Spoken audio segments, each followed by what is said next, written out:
de Salcie, totul în amintirea crenguțelor de măslin cu care a fost întâmpinat Mântuitorul la intrarea în Ierusalim. Patriarhul Teoctist s-a rugat pentru românii greu încercați de ape.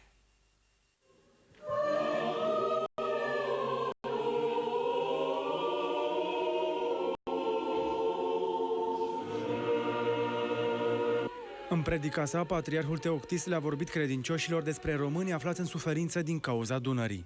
Ea zdrobește și deschide, își face breșă și se strecoară și păgubește atâta lume. Să reînnoim apelul nostru, să reîncepem colecta pentru sinistrați.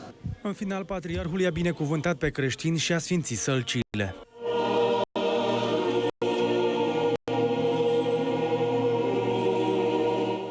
Biserică. Și ce ai acolo în mână? Floare. De ce ai floare în mână?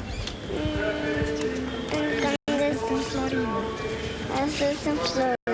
Am venit și noi la Patriarhie ca să ne închinăm și să ne binecuvânteze Patriarhul. Așa este obiceiul, credința, știi? Trebuie sfințită, în primul rând, și apoi ținută în casă.